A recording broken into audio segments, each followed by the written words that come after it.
Meio-dia, 14 minutos. Bom dia, né? Boa tarde. Já um pouco atrasado o debate dessa segunda-feira, comecinho de semana. Tempo esquisito, né? Temperatura não muito fria também, nem muito calor. Teremos chuva certamente no decorrer da tarde aqui em São Paulo. Mas vamos em frente. Esperamos que a cidade de papel não apresente problemas para o motorista em mais um dia de chuva, não é mesmo? E após um sábado e domingo, começamos a semana falando de um assunto um tanto quanto que chato, mas preocupante. Chato porque mexe diretamente com o bolso do consumidor, mexe com a economia, que é a questão dos reajustes. Eu queria aproveitar também e tecer, né, um rápido comentário sobre a falta de mão de obra qualificada no mercado de trabalho, que já é uma realidade. Tem seus méritos, né? É positivo do ponto de vista da economia brasileira, sim, mas isso traz também uma série de consequências. Eu recebo mais uma vez conosco, mas antes, mandar um grande abraço para Ana, Valdir Timóteo, Rex Tanque, Marcelo Soleric, meu amigo Silveira, aqui a todos, obrigado pelo carinho, obrigado pela atenção e obrigado, doutor Eduardo. Como vai, doutor? Tudo bem? Bom, boa tarde, mais uma vez obrigado pela oportunidade de estarmos aqui falando de temas tão importantes para o setor de aceio e conservação, como é o reajuste dos contratos e a própria escassez da mão de obra no setor. Muito bem, doutor Eduardo, que representa aí o Sindicato das Empresas de Aceio e Conservação do Estado de São Paulo, SEAC São Paulo, já esteve conosco anteriormente para falar de outras coisas ligadas, né, ao setor, as empresas que prestam serviços ao governo, e hoje conversa conosco sobre a questão do reajuste dos contratos públicos, o que é muito importante, porque existe aí uma indefinição, né, e essa indefinição pode provocar paralisações e greves e tudo aquilo, ou seja, uma enorme dor de cabeça se tudo não for devidamente esclarecido. Eu há pouco conversava com o doutor Eduardo sobre essa questão e gostaria que nos falasse um pouco mais a respeito. O reajuste hoje não tem uma regra certa, está tudo meio bagunçado, como é que é isso? Na verdade, o reajuste tem uma regra. O que acontece é que a regra é absolutamente inadequada para o setor. Por que isso? Existe um decreto do governo do Estado de São Paulo, o decreto 48.326, que determina que os contratos públicos firmados com o governo do Estado de São Paulo sejam reajustados pelo IPC, Índice de Preço ao Consumidor. O problema é que o IPC é um índice que mede basicamente inflação. No entanto, a atividade de aceio e conservação, ela sofre com aumentos muito superiores à inflação. Se tomarmos como exemplo, este ano, agora em janeiro, que é o mês da database da categoria, os salários foram reajustados em 15%. No entanto, os contratos que as empresas têm firmados com o governo do Estado foram reajustados em apenas 5%, porque o IPC reflete exclusivamente a variação da inflação. O maior problema do IPC é que na formulação dele não contempla salários. Na verdade, ele tem bebidas, ele tem alimentos, ele tem uma série de itens específicos para a medição da inflação. Aliás, é por isso que o governo contrata a FIPE para criar e manter o IPC, para que ele tenha um medidor do Estado quanto à inflação dentro do Estado de São Paulo. Em contrapartida a isso, o sindicato da categoria criou um índice específico do setor, também calculado pela FIPE, que é o IPAC, o Índice de Preço de Aceio e Conservação. A função do IPAC é medir exatamente o custeio da atividade no setor. E ele traz uma realidade tão absoluta que, para se observar, enquanto o IPC agora em janeiro deu 5%, o IPAC deu 12%. Então, existe efetivamente uma diferenciação literal pela forma de cálculo, pelo que compreende os dois índices. Agora, de que maneira se chegar a um comum acordo na hora de negociação? Esse é o problema. O mercado vem sofrendo de uma maneira muito brusca com essas perdas. Isso, além de causar esses problemas que você, de forma muito correta, iniciou a fala, mas ele causa um outro problema para os cofres públicos, porque as empresas naturalmente não estão conseguindo manter os seus contratos, e isso está aumentando um passivo trabalhista que o governo é corresponsável. O governo responde subsidiariamente por esse débito trabalhista que as empresas, porventura, possam vir a deixar por ele. Mas a solução disso é simples. A solução disso é tão simples que o próprio governo do Estado já sinalizou para outros setores com a intenção de modificar e adequar as formas de reajuste. No início do mês, o governo do estado de São Paulo lançou nos meios de comunicação do estado de São Paulo o interesse que o setor de concessionária de rodovias tivesse um índice setorial específico para medir o custeio da atividade. Por analogia, é a mesma situação do nosso setor. O nosso setor vem há mais de um ano, porque o nosso índice vem sendo calculado desde janeiro de 2010, vem solicitando junto ao governo do estado de São Paulo, é justamente isso. É a adequação dos nossos contratos à realidade do setor. Olha, é uma realidade dura, né? Mas, enfim, a Ana está pedindo aqui o endereço, né, Ana, da UTV, é Tomás Carvalhal, 899, ou é 877? É 899, né? Muito bem, eu sempre faço uma ligeira confusão. Bairro do Paraíso, Tomás Carvalhal, 899, ok? Aí você manda a sua encomenda aqui pra gente. O meu amigo Silveira, estão dizendo aqui que o índice correto para os reajustes seria o INPC. Tem o INPC. O INPC também ainda existe, ele ainda é calculado, mas também não é adequado porque ele também não gera uma consequência literal, que é a adequação da avaliação da variação do custeio da própria atividade, né? Por isso, então, a FIP calcula desde janeiro do ano passado o IPAC, que é um índice criado pela própria FIP e mantido por ela. Ele tem avaliação mensal, publicação mensal, e ele mede especificamente a variação de custo do setor de asseio e conservação. Olha, o Rex está me perguntando aqui, Marcelo, qual foi o correspondente da UTV que foi enviado para fazer a cobertura do Japão? Nós temos o internauta, Rex, que na sexta-feira nos passava as informações em tempo real de toda a situação no Japão, já na sexta-feira, que é o internauta Massal, tá? E continua conosco, deve retornar hoje no Jornal Interativo, passando todos os detalhes sobre este triste, né, episódio da história mundial, né, um dos piores terremotos da história do Japão, e a gente vai acompanhando toda essa movimentação e trazendo informação para você, né, o internauta da AltV. Doutor Eduardo, isso claro, este impasse, ele tem um limite, né? Ou seja, enquanto as empresas conseguem negociar, né, com o poder público essa questão, tudo bem, mas pelo que me consta, as empresas já estão no seu limite, né? Quais seriam as consequências imediatas deste imbróglio, diríamos assim, em relação ao reajuste dos contratos públicos? É muito bem colocado. De fato, as empresas já estão no limite. E a consequência disso já vem ocorrendo. O que vai acontecer de uma forma mais simplória, ou seja, num volume mais abrupto, é que as empresas vão abandonar os contratos. Elas vão deixar de executar os serviços e sem cometer nenhuma ilegalidade. Na verdade, na medida em que esses contratos forem chegando próximo do término, eles vão usar o prazo legal de denúncia do interesse de renovação desses contratos justamente para estancar o prejuízo.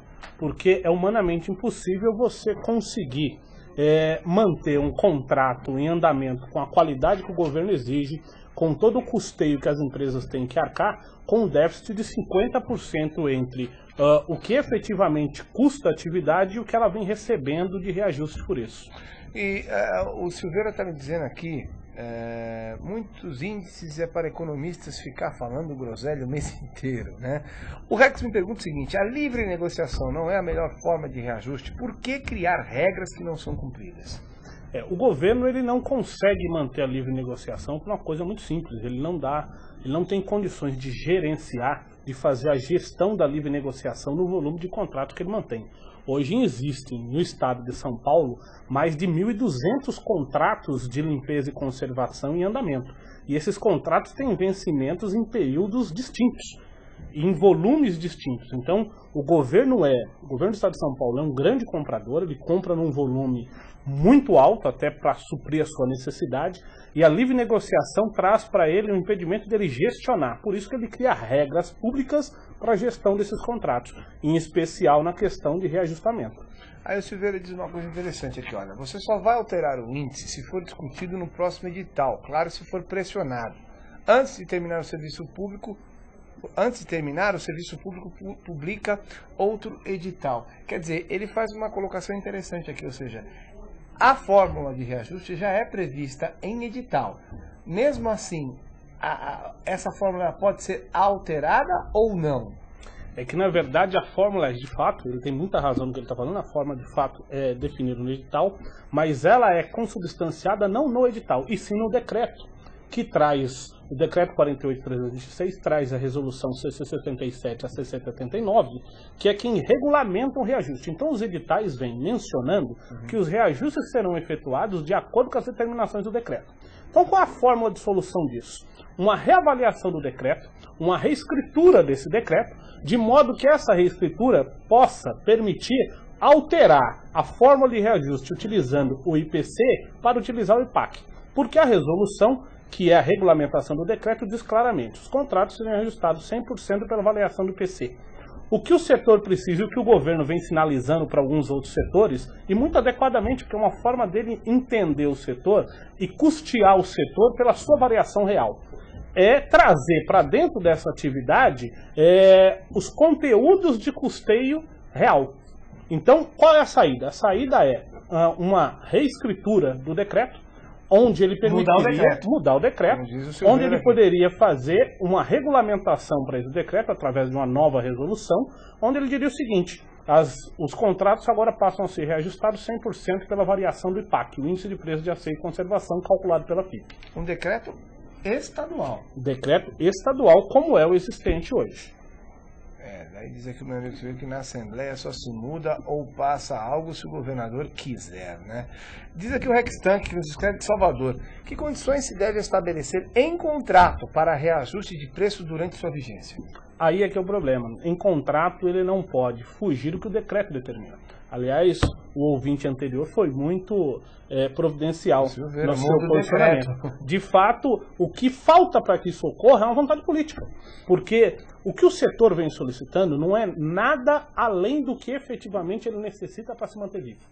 O que vai acontecer ainda no ano de 2011, se não houver uma mudança efetiva nessa forma de verificação e na forma de enfrentamento do governo da situação, é que efetivamente o governo vai ter um prejuízo muito grande. Isso não é uma situação de coação do setor. Na verdade, o setor é que está coagindo. O setor está numa situação em que, se não houver uma mudança imediata, muitas empresas, algumas tradicionalíssimas, empresas de mais de 20, 30, 40, 50 anos dentro do setor, deixarão de existir. E, consequentemente, quer dizer, já está dificultando, né? O surgimento de novas empresas. Aliás, eu me lembro que já há algum tempo algumas empresas tinham um certo receio de trabalhar com um órgão público, né? Elas estavam optando por iniciativa privada, o setor privado, exatamente por esses contratempos que existem, né? Estudos reais do setor, dos quais eu tenho o prazer de participar, já demonstram uma migração nos últimos 5 anos de mais de 30% das empresas que atuam no setor público deixando de atuar no setor público em função desse problema do reajuste dos contratos e passando a atuar especificamente para o setor privado, onde de fato a livre negociação impera. Agora, de um modo geral, doutor Eduardo, é ainda um bom negócio trabalhar com o governo? Com a fórmula de reajuste da maneira que está, não.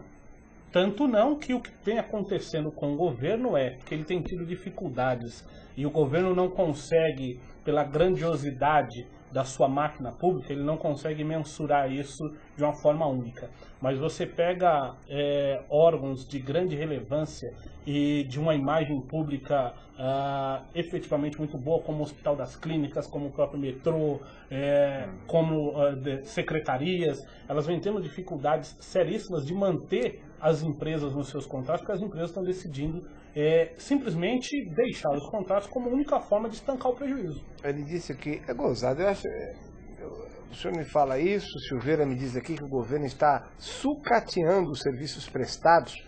Isso não é diferente no setor em que ele atua, que é o setor de vigilância. Agora, o que nós vemos é exatamente um movimento contrário, ou seja, cada vez mais, pelo menos aqui em São Paulo, o governo, aspas, terceirizando cada vez mais os serviços, quer seja de limpeza, conservação, nós temos o caso da saúde, com abertura, enfim. Mesmo assim, há esses problemas que causa um certo fato, receio. o governo, e é muito interessante para o governo a terceirização. A terceirização, ela tem um foco muito claro, que colocar o especialista para tratar daquela atividade, já que o governo não é especialista nisso. Aliás, o princípio é o mesmo da atividade privada. A questão é que o governo vem fazendo, mas vem fazendo sem critério. E isso vai fazer com que o governo pague uma conta muito alta por isso. Estatisticamente, aliás, dados do próprio governo, é que hoje já existe mais de 70 milhões de reais em passivos trabalhistas que o governo do estado de São Paulo tem que bancar porque as empresas abandonam seus contratos.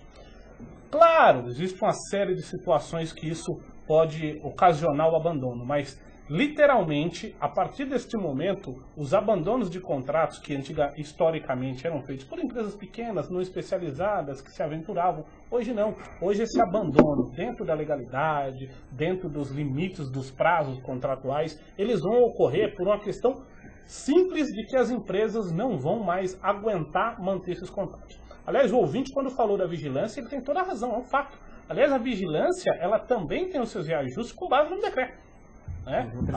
Exatamente, as resoluções só vão regulamentando as atividades, mas o decreto é absolutamente o mesmo e o formato é absolutamente o mesmo. Todos eles são reajustados 100% pela variação do IPC. Agora, doutor Eduardo, pergunto, essa novela se arrasta há quanto tempo já? Hein? Olha, só para você ter a ideia, o índice ele vem sendo calculado desde janeiro.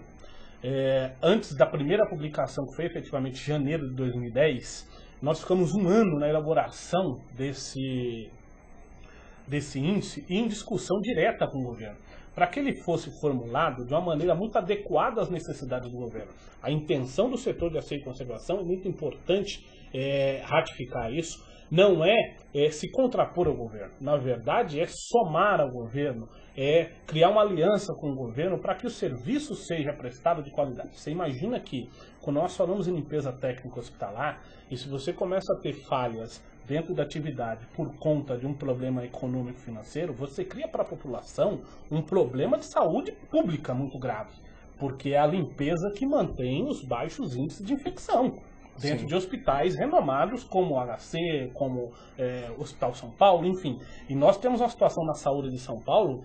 São Paulo é, na verdade, o estado da federação onde a saúde funciona e muito bem. Tanto muito bem que existe uma migração muito grande de pacientes, de populares de outros estados e até de países vizinhos para São Paulo, para serem tratados na saúde pública de São Paulo. Então, a saúde pública de São Paulo vai muito bem na questão técnica, mas vai muito mal na gestão dos seus contratos. E isso vai esbarrar literalmente na qualidade do serviço prestado à população. Aliás, eu não quero aqui, claro, citar nenhum hospital, porque senão seria injusto para com a empresa que presta serviços, mas eu fico pensando no caso de uma empresa de limpeza, prestar serviços de limpeza e conservação em alguns hospitais públicos hoje é uma tarefa quase que impossível, né? Porque você tem os hospitais caindo aos pedaços, né? Então você vê o funcionário limpando o corredor e o reboco da parede caindo. Quer dizer, é complicado esse quadro, vamos ver. Ele é um trabalho, muitas vezes, que você não vence, né? Ele é um trabalho do retrabalho do retrabalho. É uma continuidade do retrabalho. Mas é importante dizer que o governo precisa enxergar serviço terceirizado de uma forma mais profissional, de uma forma mais adequada. Muito feliz a posição do governo do estado de São Paulo, quando ele publicou na Folha de São Paulo no início do mês, uma matéria, onde ele fez uma proposta ao setor de concessões de rodovias para que o setor criasse um índice específico. Por quê? O índice específico ele tem uma função muito interessante para a gestão dos contratos, porque ele faz com que o governo consiga enxergar aquele setor dentro das suas especificações, dentro das suas peculiaridades. E é isso que nós queremos que o governo enxergue, que o governo enxergue as peculiaridades do setor de asseio e conservação, para que esse setor passe a colaborar mais na atividade pública. Ao contrário, esse setor começará a ser um encalço para o governo na qualidade do serviço público, não só na área hospitalar, na área educacional também. Sim. Hoje você tem todas as escolas públicas do governo do estado de São Paulo com serviços de limpeza e conservação terceirizados, com mesmo a base de reajuste, porque esse decreto ele baliza todos os contratos independente do setor. Agora, você imagina você começar a ter salas de aulas não limpas, banheiros não limpos, o que vai ocasionar, até por uma necessidade de higiene primária, a suspensão de aulas.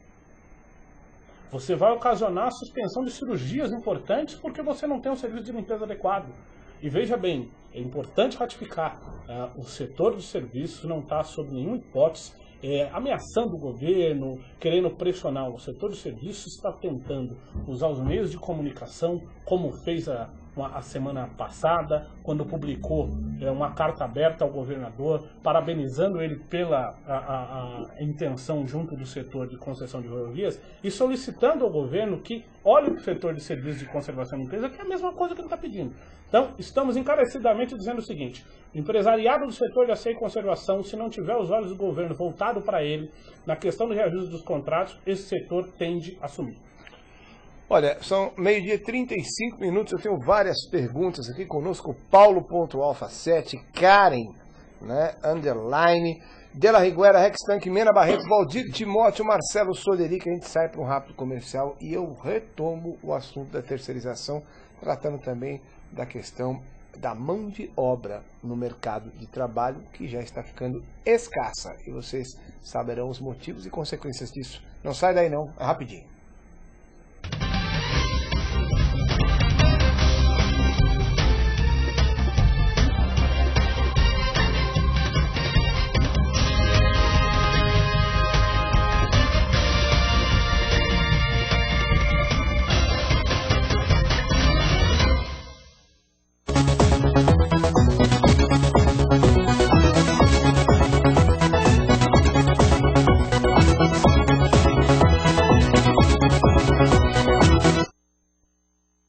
Existem coisas que estão presentes em nosso dia a dia e a gente nem nota. Mesmo assim, elas continuam ali para trazer mais qualidade de vida e segurança para todo mundo. Por trás de todas essas coisas, existem os projetos, as construções e o mais importante, os profissionais. E para eles existe o CONPEA-CREA. Busque competência e ética. Encontre os profissionais do CONPEA-CREA.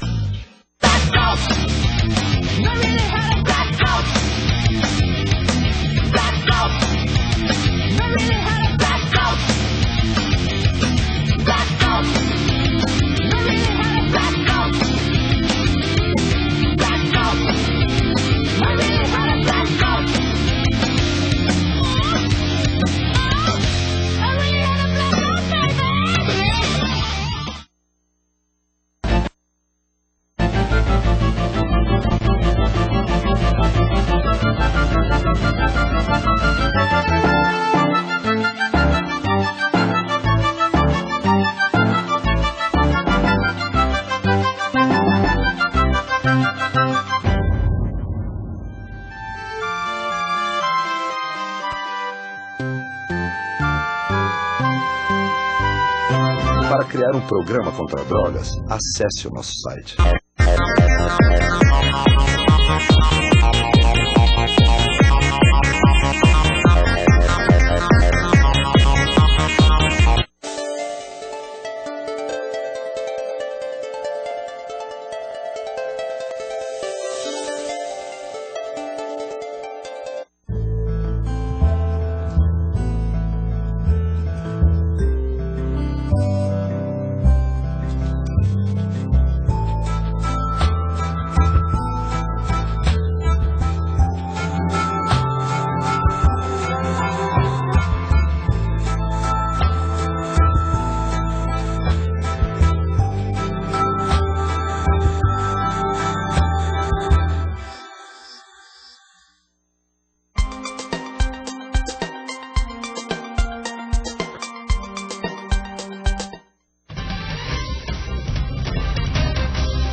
Muito bem, voltamos, né, com o debate de hoje.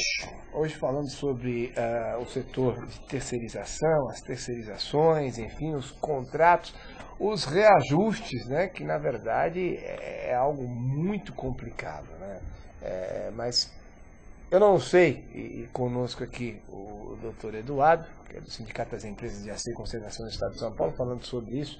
De um modo geral, nós podemos entender que essa questão do decreto, porque você tem um decreto, você tem uma realidade e você tem uma necessidade. Só que são três coisas que não falam a mesma língua. Nós podemos entender que isso é uma desorganização do governo ou, de fato, é uma má-fé do governo para com as empresas que estão prestando serviço?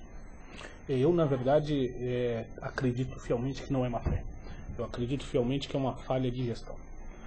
Não tenho nenhuma dúvida que o governo do Estado, quando, na pessoa do senhor governador, o senhor Geraldo Alckmin, que já esteve diversas vezes no nosso sindicato, conhece o nosso sindicato, já esteve em alguns jantares no nosso sindicato, em algumas festas de confraternização do nosso sindicato, quando enxergar o que nós estamos falando, e eu não tenho nenhuma dúvida que o fará, vai reavaliar isso. Eu não enxergo isso como uma fé, eu enxergo realmente isso como uma falha de gestão. Olha, deixa eu ver aqui, são várias as questões aqui. Ó. A questão dizendo que empresas privadas que resultam em lixo, que demandam um tratamento especial, como no caso do hospitalar ou químico, não deveriam dar destinação à sua própria conta sem usar empresas contratadas pelo Estado? Eu acho isso muito difícil, porque, veja só, nós podemos esquecer que a função da terceirização é fazer com que o especialista naquilo desenvolva de forma qualitativa a atividade. Então, o governo gerir esses serviços é muito complexo. Acaba custando muito caro para o governo pela falta de especialização. Muito bem. Vamos aqui a mais uma pergunta. Que fica, as perguntas chegam e o meu chat vai virando aqui. Eu vou perdendo até achar aqui. Depois o pessoal me dá bronca. Derla Riguera diz o seguinte: e a reformulação da legislação que regula os precatórios? Também não é um obstáculo que causa desinteresse da iniciativa privada em vender ou prestar serviços para o poder público? Não tenho nenhuma dúvida. Não tenho nenhuma dúvida que isso causa sim um problema. Só que é um problema, diante do que nós estamos sofrendo com a questão do reajuste, para falar a verdade, muito pequeno. Perto do que nós estamos num comparativo literal, ele é muito pequeno em relação à necessidade extrema e urgente da questão dos reajustes. Meu amigo Silveira faz uma pergunta bastante técnica aqui. Ele pergunta: doutor, a conta não será paga pelo governo, pois o STF já mudou o que diz a súmula 331 e o TST altera essa súmula, já altera essa súmula. O que diz a súmula 331, doutor? Eu não sei. Na verdade, ele fala, o enunciado 331 fala um pouco do que é atividade fim, do que é atividade terceirizada, mas é importante a gente entender, porque o governo também vem levantando, o judiciário vem levantando essa questão da responsabilidade subsidiária e solidária do tomador do serviço, seja ele público ou privado. Eu particularmente entendo o seguinte: necessariamente o empregado nunca vai perder. Alguém vai pagar essa conta. Se as empresas começarem a desistir dos seus contratos porque não tem mais condições financeiras de mantê-los por conta dessa questão do reajuste, que é o tema da nossa conversa hoje, absolutamente alguém vai pagar essa conta. Eu só vejo o tomador para pagar. E esse tomador é o governo do Estado de São Paulo. O Rex lhe faz uma pergunta: qual é o interesse em convidar o governador para jantar? Na verdade, quando eu citei essa situação, era mais para demonstrar o seguinte: o governador conhece o setor de aceio e conservação, ele sabe da grandeza desse setor. Esse setor hoje emprega 320 mil profissionais, todos de maneira formal, com carteira assinada, com seus direitos trabalhistas amplamente garantidos. Então, o setor de aceio e conservação é um setor altamente empregador nesse mercado. Tem uma relevância muito grande para a economia do Estado de São Paulo e para a economia do país. Bem, meio-dia 43 minutos, doutor Eduardo, nós falávamos antes do intervalo sobre a questão da falta de mão de obra, que é um outro problema e que também tem ligação com essa questão do reajuste, ligação direta. Afinal de contas, salário baixo, ninguém quer trabalhar. Qual é a realidade do setor nesse momento? De fato, é um assunto absolutamente relacionado à questão dos reajustes. O setor sofre com a escassez muito grande de mão de obra por uma questão muito simples. O setor não consegue aumentar mais os seus salários porque não recebe por isso. Você veja o exemplo que nós temos agora em 2011. Nós tivemos um reajuste salarial de 15% contra um IPC que não chegará a 6%. E se muito chegará a 6,40%. Quer dizer, você tem um déficit aí superior a 50%. Você imagina se o reajuste do salário fosse 25%. Se tomarmos por analogia, a construção civil há 10 anos atrás passou pelo mesmo problema. E o que ela fez para solucionar? Ela criou um índice específico, que é o INCC, o Índice Nacional da Construção Civil. Esse índice hoje se tornou essencial para o setor da construção civil, tanto é que os contratos de compra de imóvel para o consumidor final são reajustados com a variação de INCC, que reflete efetivamente o custeio da atividade, em especial a variação do reajuste salarial da categoria. E por que está gerando a escassez do profissional para a área de limpeza e conservação? Porque esse profissional está encontrando salários melhores em áreas como construção civil. Hoje a construção civil, até pela alta que vem ocorrendo, pelo aquecimento natural do setor, ele vem empregando inclusive a mão de obra feminina. Então, assim, nós já tínhamos um problema com a mão de obra masculina que migrava para a construção civil. Agora a feminina também, porque ela está sendo contratada pela construção civil para serviços mais leves, como um acabamento de piso, coisas desse tipo. E só está acontecendo isso por quê? Porque os salários são mais atrativos. E por que os salários da área de conservação e limpeza não são tão atrativos quanto? Porque não se consegue mais aumentar salários de asseio e conservação se o reajuste dos contratos não acompanhar essa variação. Nós poderíamos dizer que as empresas de asseio e conservação no estado de São Paulo são vítimas do bom crescimento econômico do país. Não tenho dúvida, só que tem um problema, nós poderíamos estar crescendo juntos. Nós só não estamos crescendo juntos porque não temos o apoio do governo. Quer dizer, se hoje os contratos de asseio e conservação fossem reajustados pela realidade do seu setor, ou seja, pela variação do seu custeio, como nós falamos dessa variação, nós estamos falando basicamente o custo inerente ao empregado. Nós estamos falando de salários, de benefícios, de encargos sociais. Se nós tivéssemos essa garantia de recebimento, ou seja, de recomposição dos nossos contratos com base no aumento dos custos, certamente o crescimento do setor de asseio e conservação estaria tão grande quanto da construção civil, porque não há prédio que se construa nesse país que não precise de alguém para limpar. Exato. E não só na hora da construção, né? Não, até porque na verdade é conservação. Né? A construção ela vem, faz e vai embora, a limpeza vem e fica. Porque na verdade você precisa fazer uma manutenção diária dessa atividade. Bem, de um modo geral, poderíamos, quem sabe, o correto seria recorrer à nossa Assembleia, aos nossos deputados. Eles têm se mostrado sensíveis a essa mudança, a essas necessidades todas? Olha, para dizer a verdade para você, nós temos uma situação tão crítica que nós estamos passando pires para tudo quanto é lado.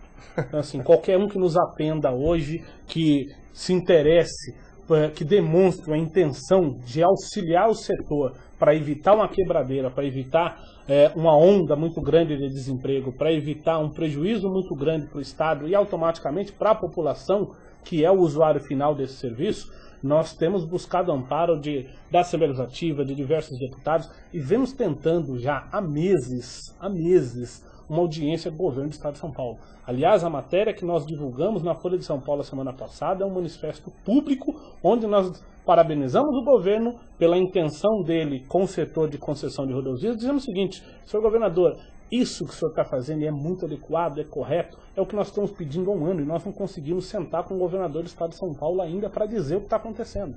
Então nós já pedimos audiências com o novo secretariado, a exemplo do Dr. Semeghini, que é o secretário de Gestão Pública, pedimos audiência com ele também, estamos aguardando, pedimos audiência com a Casa Civil, que hoje é comandada pelo Dr. Beraldo, pedimos audiência com o próprio governador do Estado de São Paulo, e estamos em pé de esperança que eles nos atendem em algum momento. Não seria melhor empresas prestadoras de serviço pagarem impostos menores que reflitam em preços menores em seus contratos? Também é uma saída. É uma saída, só que veja só. Hoje, quando nós falamos em impostos, o grande custo desse setor não está no imposto como tributo, está sim no encargo social.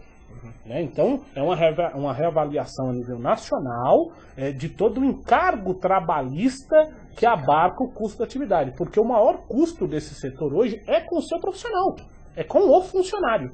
né? Não há custo maior do que salário, vale transporte, vale refeição, cesta básica e encargos sociais. E aí a gente entra... Aliás, muito interessante, me perdoe, Claro. só para concluir. Como é que você pode ter, num estado como São Paulo, o transporte público, que é o terceiro maior custo da atividade de limpeza e conservação, aumentando 11%, 17%, como aconteceu ano passado, e você ter os contratos reajustados em 5%? É o índice. Eu não consigo índice é atender, outro. eu como setor, não consigo atender nem as determinações do próprio governo. O governo me manda pagar o transporte para o meu empregado no valor em que ele determina, está lá R$3 o custo do transporte público na cidade de São Paulo, e eu não consigo receber isso de volta, porque isso é custo, isso não é dinheiro que veio para a empresa. É importante dizer, nós não estamos discutindo margem de lucro, nós não estamos discutindo quanto as empresas ganham, nós estamos discutindo a equalização do que elas pagam para o empregado. Então, quando o governo deixa de olhar para as empresas do setor, na verdade, o governo está deixando de olhar para o empregado do setor. Está deixando de olhar para o auxiliar de limpeza, para o limpador de vidro, para o jardineiro, para o porteiro, aquele sujeito que depende desse emprego para sustentar a sua família e que está num risco iminente de deixar de ter esse emprego. Com um detalhe, nosso setor, ele emprega basicamente a mão de obra não qualificada. É aquela mão de obra que não se adequou para a indústria, por exemplo. Ela não conseguirá ser recolocada na indústria. Então, ou seja, nós somos a tábua de salvação para essa mão de obra. O De La Higuera levanta uma situação aqui que certamente vai acontecer, se já não está acontecendo. Ele diz o seguinte: vejam como este problema que está sendo abordado no debate é grave, principalmente no que concerne a hospitais. Se houver desinteresse das empresas especializadas em limpeza e conservação, a infecção hospitalar com certeza vai se alastrar nos hospitais da rede pública. E eu digo isso não só, até completando aqui o De La Higuera, não só do ponto de vista da mão de obra, mas do próprio material utilizado, que já está incluso na proposta, né? Isso é uma coisa muito importante. Quando nós falamos que a terceirização é algo muito válido, ele é válido justamente por isso.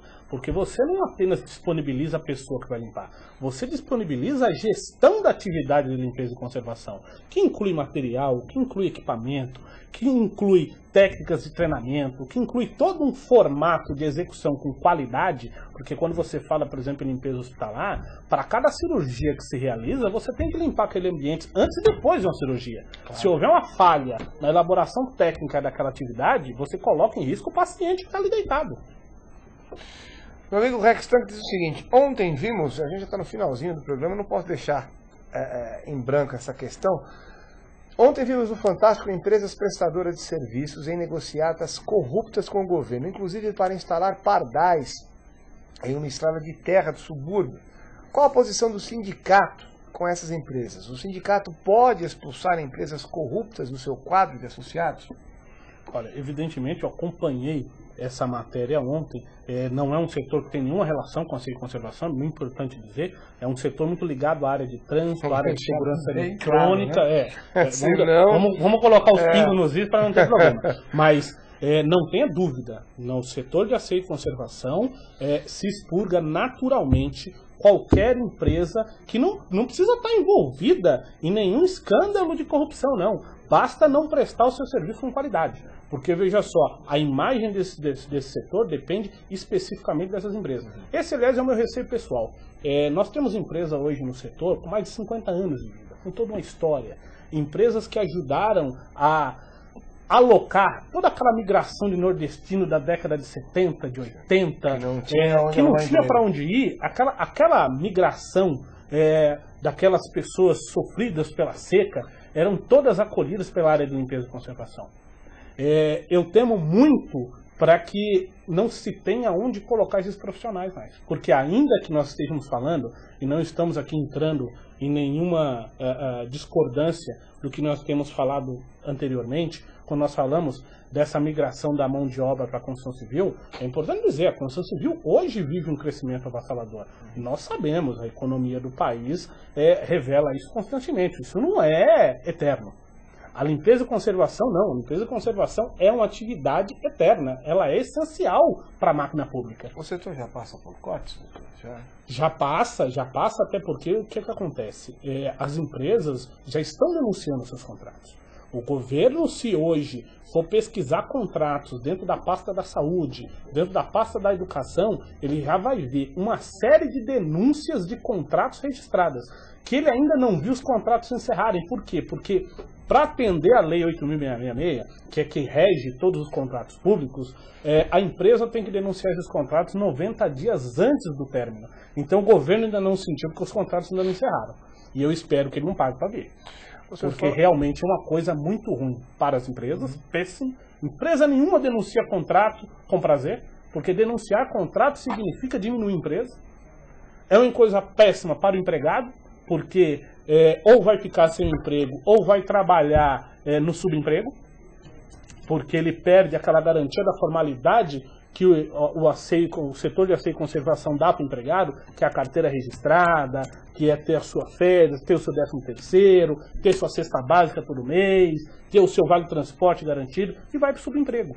O senhor falou, durante o intervalo, que um dos resultados de toda essa situação está exatamente na chegada das pequenas empresas, né? Ou seja, as grandes, incapacitadas de darem continuidade ao trabalho, acabam cedendo a empresas menores. Mas aí eu pergunto, por exemplo, você pega um hospital público que requer um número grande de trabalhadores, 200, 300, enfim, uma empresa pequena tem condição de tocar um contrato de um hospital com 300 pessoas? É aí que se encontra o grande problema. Primeiro, vamos registrar. O sindicato não é contra a empresa de pequeno porte. O sindicato é contra a empresa de pequeno porte que não queira trabalhar de forma regular e adequada. O grande problema hoje é que quando você encontra boa parte das empresas de pequeno porte, essas empresas vêm fazer um serviço de má qualidade. E aí, hoje, a maior gama de abandonos de contratos dentro do setor público é por conta das empresas pequenas. O que acontece? A grande, ela ainda tem uma gestão financeira que permite ela girar. Permitiu ela girar ao longo do tempo. A pequena não consegue isso um ano.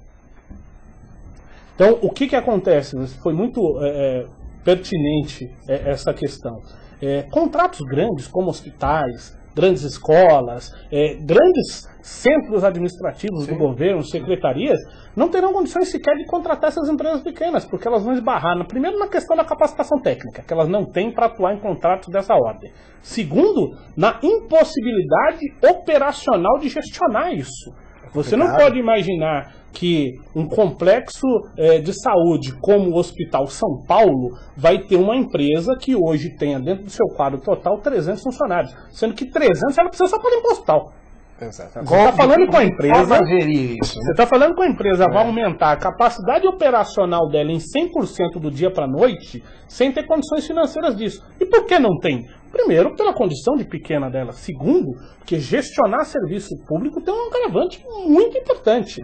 O sujeito entra para prestar serviço hoje em qualquer ente do governo, estadual, municipal ou federal, ele começa a prestar o serviço hoje dia 14/3, ele vai receber sua primeira fatura dia 14/5. Porque ele recebe com 30 dias depois do serviço prestado. O que significa? Disse aqui, sem querer cortar, já lhe cortando, o Estado demora a pagar. Se o empresário não tiver um caixa de 3 folhas, ele não consegue tocar. Que é o grande problema. O que acontece hoje? Você pega clientes como a área da saúde, que paga com 30 dias depois do medido. O que significa isso? O sujeito começa a trabalhar no primeiro dia do mês de março, a empresa, e no dia 30 ela vai ter a medição do serviço dela. Ou seja, o órgão contratante vai avaliar o serviço dela para saber o quanto ela tem que receber para aquele mês executado. Desta medição vai gerar nota. Essa nota vai vencer 30 dias depois emitida. Então, quando se pagar esta nota fiscal, já terá se pago 2 folhas de pagamento. 2 vale transporte para casa do empregado, 2 cesta básica, 2 vale refeição. Já terá se feito uma entrega de 2 cotas de material. Então, é humanamente impossível imaginar que empresas de pequeno porte vão conseguir suportar a necessidade de mão de obra, de gestão de contratos que o governo precisa. É um problema que precisa realmente ser visto com maior atenção, né, por parte das nossas autoridades. Inclusive, o De La Higuera diz isso, né? Muito bom e oportuno o tema de hoje. Parabéns pelo enorme serviço que o TV Debate presta com essa entrevista. Parabéns. meu amigo de la Higuera. Esse é o jornalismo que eu tento fazer aqui, embora nem sempre consiga. Eu falo, consegue sim, e faz de maneira muito combativa. Doutor Eduardo, eu gostaria muitíssimo de agradecer mais uma vez a sua participação conosco e dizer que estamos sempre prontos a mostrar os problemas, também benefícios, por que não, né? Da terceirização. Eu vou tomar a liberdade já do espaço cedido sem ultrapassar os limites, mas com a expectativa de que o governo esteja vendo esse programa, que tem uma audiência muito grande dentro da internet, por ser ao vivo, nos colocar à disposição de todos os meios de comunicação que se interessem por saber um pouco mais do assunto, antes que isso vire uma situação insolúvel. Então, a nossa expectativa é que o governo se sensibilize com essa situação e que nos ajude a uma solução imediata, porque o dano será para todos os lados. Não será o governo só afetado, não será só as empresas, será um dano contingenciado para todos os lados, inclusive para o empregado, que é a parte suficiente. Doutor Eduardo Teodoro, representante do Sindicato das Empresas de Açaí e Conservação do Estado de São Paulo, mais uma vez, obrigado ao senhor e parabéns pelo trabalho. Muito obrigado. Obrigado a vocês, minha querida Karen, dizendo aqui, Marcel, vitamina C e cama para a pessoa é bom, principalmente no caso do meu amigo Rex Tank, que está com uma gripe danada. Marcelo Sorenico, Valdir Timóteo, Mena Barreto, De la Higuera, Karen, Paulo, Al Silveira, pelo Linha Direta, você que nos assiste, obrigado pelo carinho e pela atenção. Na sequência, vocês acompanham as informações do esporte com mais um Olé, que vem aí cheio de novidades. Beijo para todo mundo e até lá. Maravilha.